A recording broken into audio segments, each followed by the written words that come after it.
Welcome to the Maritime Executives podcast series, In the Know. I'm Tony Munoz, Editor-in-Chief. Our Executive Corner podcast will provide conversations with top executives concerning events and issues that are shaping our industry today. We will also bring you up to speed with the latest news and editorials covered by the Maritime Executive. Today, we're privileged to have Minna Kivimäki, Permanent Secretary to the Ministry of Transportation and Communications in Finland. Welcome aboard the program. Thank you very much. Tell our viewers a little bit about yourself and your career and what attracted you to the maritime industry and a career in government.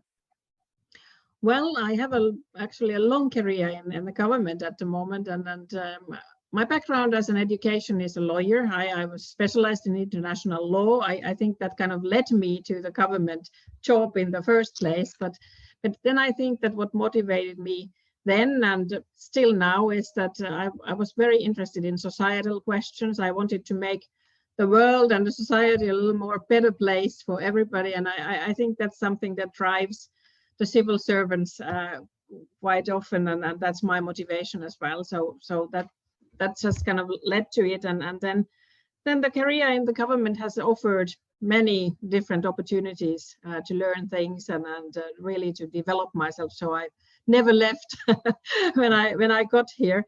Maritime industry and transport. I think also for an international lawyer, it's very fascinating field to start with. International law started with the law of the sea, and I think that's something that it's really really fascinating. But also I think for my home country Finland, maritime transport and shipping is vital for our existence, and we see that we are really dependent on our trade on maritime transport. So the importance of that sector has always also kept me very well motivated in working on that field. No question about it. And what describe for us the role of a permanent secretary to the Ministry of Transportation and Communications?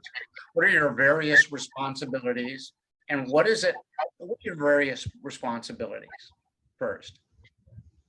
Well, it is a role of the leader of the ministry. So I kind of have the responsibility to take care that the ministry works as it should be, so that the preparatory work that we do here in the ministry for our government is carried out with professionalism, quality and integrity, and that we bring the best knowledge to the political decision makers. So I kind of look at that, if I call it machinery of the ministry, works to the best effect, that our experts are able to bring their best expertise to the table.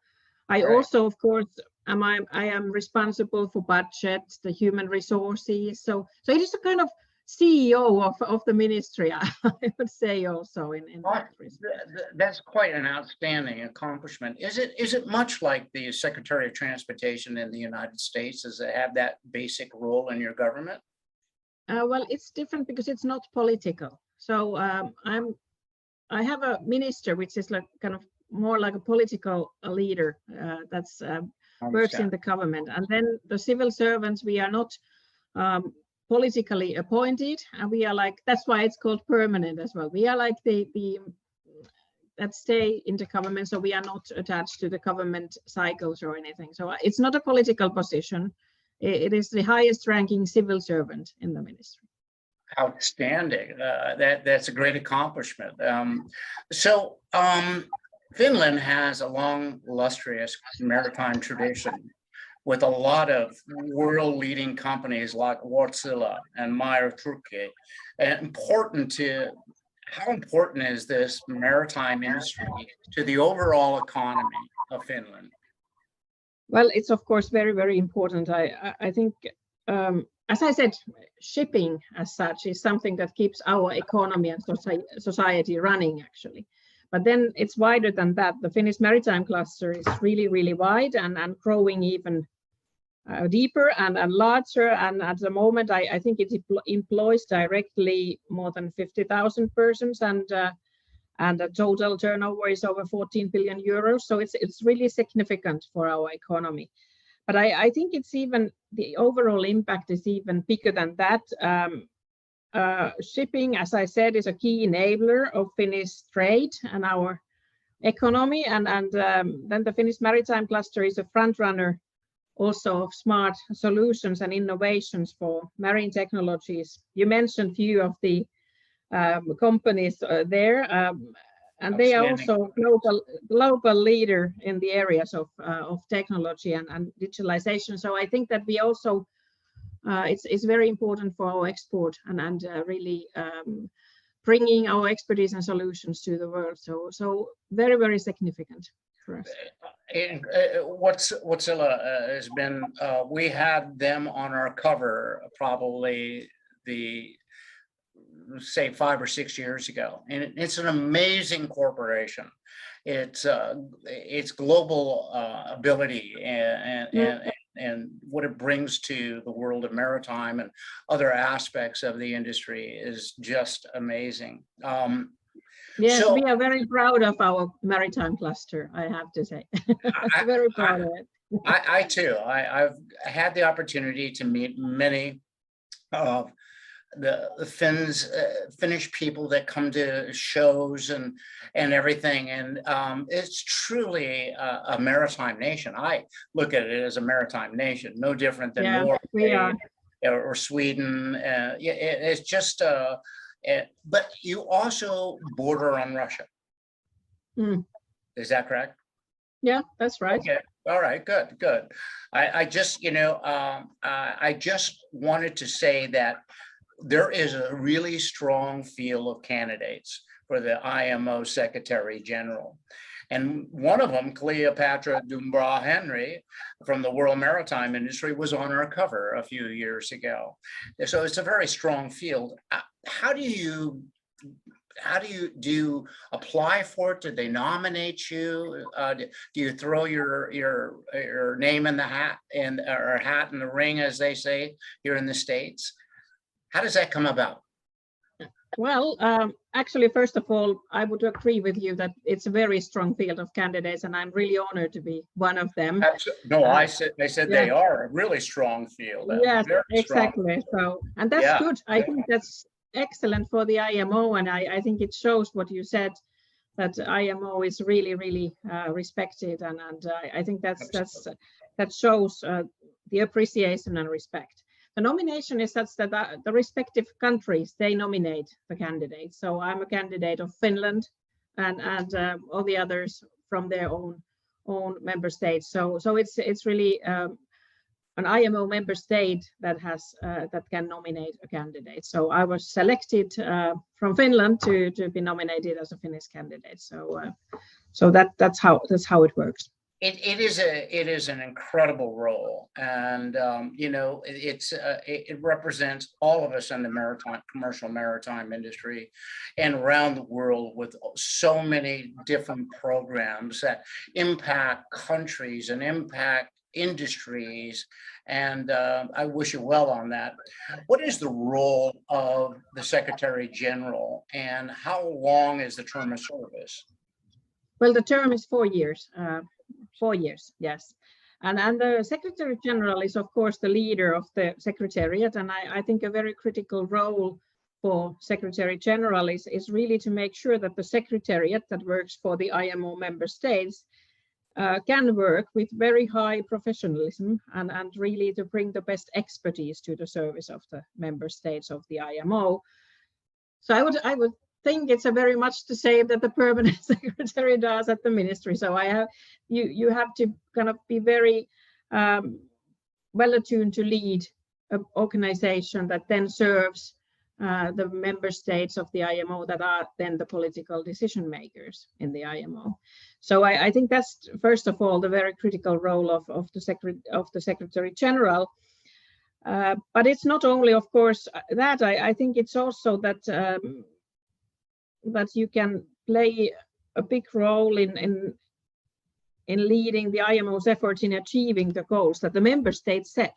As I said, the member states in the IMO, they make the political decisions, but then the Secretariat is really there to help to achieve these goals and really make sure that we get the targets on the ground. And I think the really big role for the Secretary General is really make that happen and the lead the Secretariat in a way that it can really provide the best advice and expertise to this process. And as you said, very important for the whole world that this machinery Very works. important for the whole world. It's so greatly respected.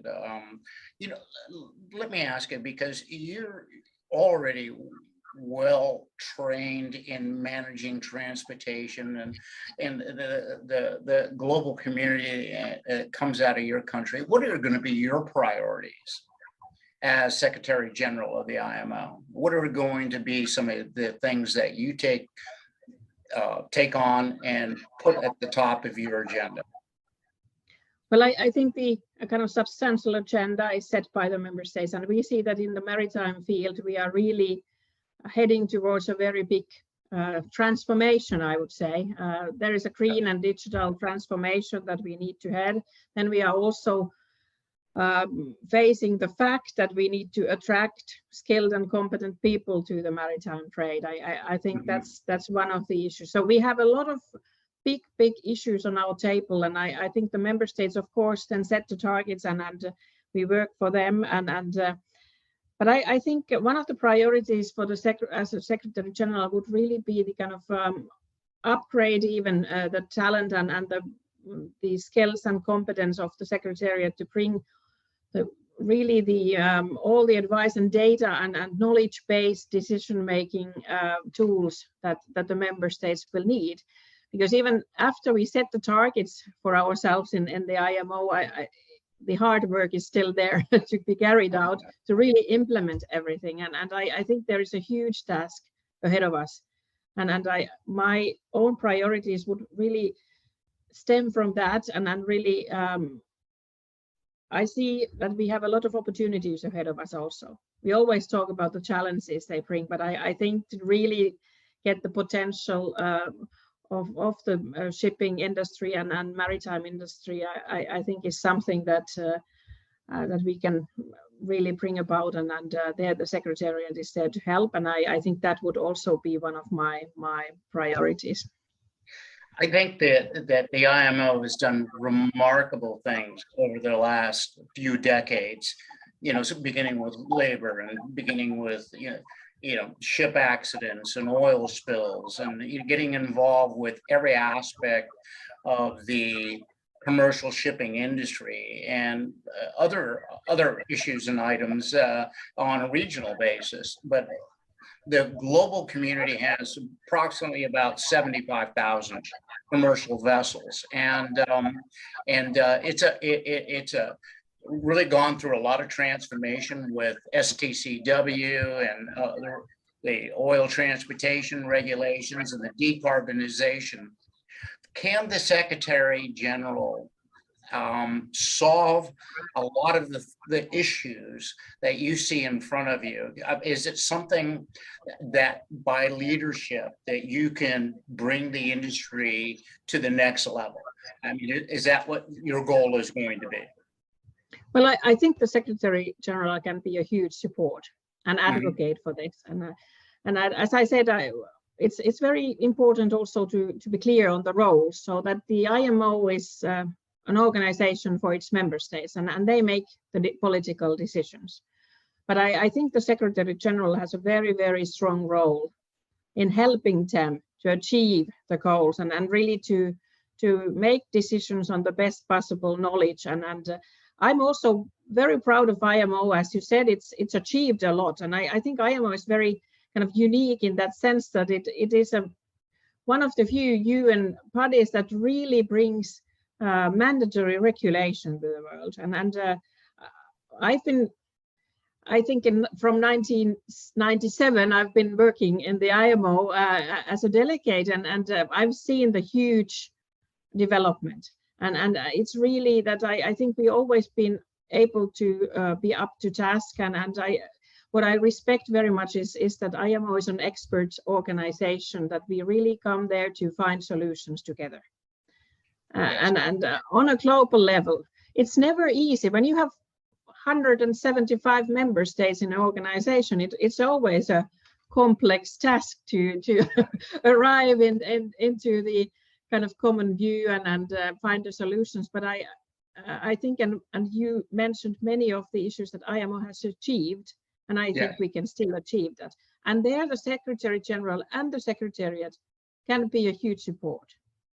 Absolutely. I think, one of the things that I noticed about reading about you is that you have said a global industry needs global action. What does that mean?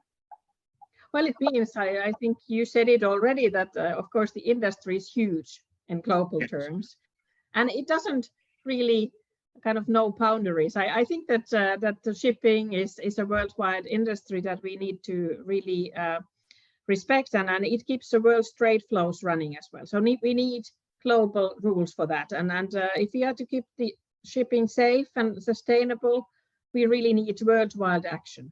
And IMO is the forum to decide on that action, and IMO needs to, I think, to stay the most important regulator of shipping also in the future, as it has been. Yeah, I think COVID and really impacted not only the world, but the distribution of just in time doesn't work. We understand that a little bit better now. But the maritime industry during this whole issue was there and prepared, and it mobilized, and it got the economies of the world moving again, and it showed and demonstrated the importance of that. So here we have IMO, who's been guiding the industry to be better, to transport cargoes to better, to decarbonize. When you have multiple ships coming into ports which are urbanized, how to do shoreside power and how to do these different things, plus concern about our mammals in the transportation zones. I think the IMO has shown great leadership, and the maritime industry has really shown that it can respond. And I think that is a great lead. So how would you describe your leadership style, and what makes you desirable as a candidate for the IMO? Well, I think if I start from my leadership style, I think one of the things that I want to do is kind of think strategically, so that I can kind of see the big picture.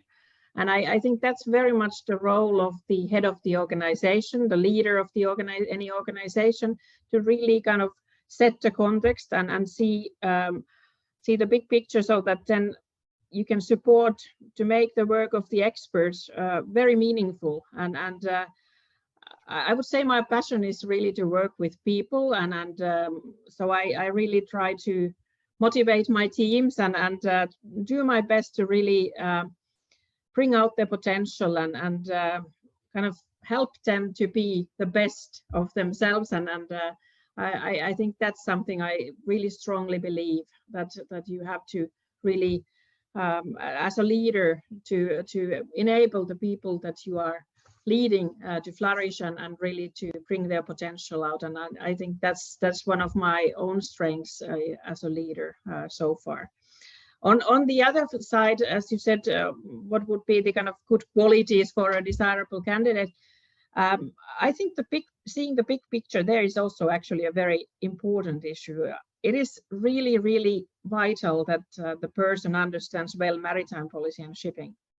I think that's vital in the IMO. You need to understand the business, but I think it's also helpful to have a bit of a wider perspective on societal policies, on, for instance, as you said, transportation policy as a whole. What I'm doing now also is communications and digital policies, cybersecurity issues. They are also my responsibility at the moment, which I like. I always say that we work with issues that create connections, whether they are physical or digital, and I think to understand also that as a whole is an asset. And then during my career, I've also worked on issues from fisheries to space policy. I tend to say these two actually happen to be very relevant to IMO work as well, but also questions like industrial policy.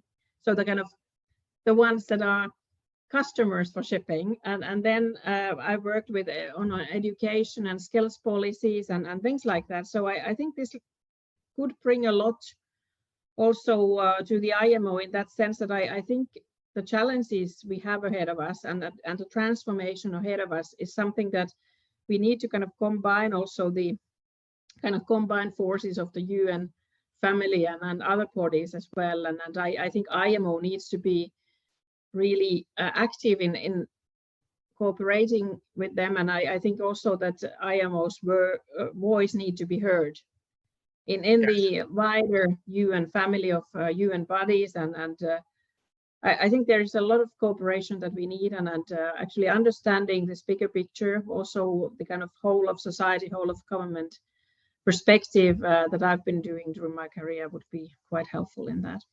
You said there's 173 countries, or is there 178? There's 175 in IMO. In IMO. That's hurting a lot of cats to get something done, isn't it? But there's a good record, as we both said. There is a good record. Right. Well, you know, we've been blessed in the maritime industry to have really good secretary generals, and their leadership has been critically important. And I think it's one of these high exposure positions. You have spoken about the green and digital transitions that are taking place in the maritime industry today. Why are they so important? And are Finnish companies helping lead the way on these agendas? Yes, I think we all know that they are important. The climate action is not waiting any minute. I think the clock is ticking and we really need to act on that. So I think every sector needs to do their part. And I think that's the vital challenge we have. And green transition is even wider than that. It encompasses like biodiversity losses and everything. I think we have a very huge task there, and it's hugely important to get it done. And then digital transition is actually, I see it as a tool. Digitalization is a tool to make things more effective, more green, more safe, and even the maritime industry as a workplace perhaps more attractive. So I see it as a very big tool, and in that sense, it's greatly important to grasp the opportunities of it.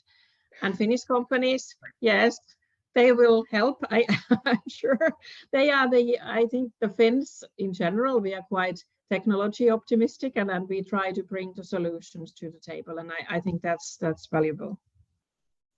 Yes, you have great leadership from your international corporations that have shown many aspects of leadership in green technologies and digital transformations and data transfer and all of that stuff that's absolutely critical to international shipping. I think that what do you see the future of the maritime industry, and what is your optimism of us getting there? Well, I'm optimistic. I think that's something that keeps me going, that you have to be optimistic. And I see that shipping and maritime industry can be more safe, it can be safer, cleaner, more effective, and it can be an attractive industry for skilled seafarers. And I think we can get there. But we need to act together. I think that's so important in a global industry. Yes, it is. And bringing the consensus together and moving that agenda forward. It's one thing to get the consensus, but it's also the ability to move the agendas forward and on a global basis. And that's really a major task. And I applaud you for wanting to take it on and provide the leadership. So what do you do in your spare time? Do you read, or you know, the Finnish people are very, how do I say, you live in a rough environment during the winter, long summers. What do you do to? Well, Do you think I have spare time? No, I don't actually, but it was just a question I thought I'd throw for you. Yeah, but I do. I think we Finns, we also kind of really value the work-life balance. That there is more than life than work also, and I think reading is one of my really passions. I love music. I think that's a very Finnish thing as well. When I want to take my mind off anything, I love to watch any sports. And for a Finn, ice hockey is of course a great thing. And we are looking forward to having the World Championships actually in Finland in just starting very soon. Okay, excellent. So I want to thank you very much for spending some time with us today, for us to get to know you, and for the maritime community that will see this interview with you.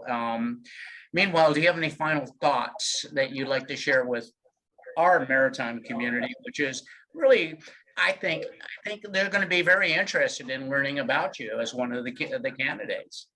So do you have any final thoughts for us? Well, thank you very much. And thank you very much for having me here. And the final thought for the maritime community, I would say that we should be really proud of ourselves. I think we are a really, really important factor in making the world run as it does. So I think we should be really proud of our profession and contribution that we make to the world. And I think we can even contribute better in the future. Well, we're very privileged to have Minna Kivimäki, right? Kivimäki? Did I say that right? Thank you so much. I struggle with those. Permanent Secretary to the Ministry of Transportation and Communications of Finland. We are very honored. We thank you very much for your time. Thank you so much for having me. Thank you for listening to In the Know, the Maritime Executive Podcast. We hope you'll join us again for our next exciting industry discussion. In the meantime, you can visit us at maritime-executive.com for top news on critical maritime issues.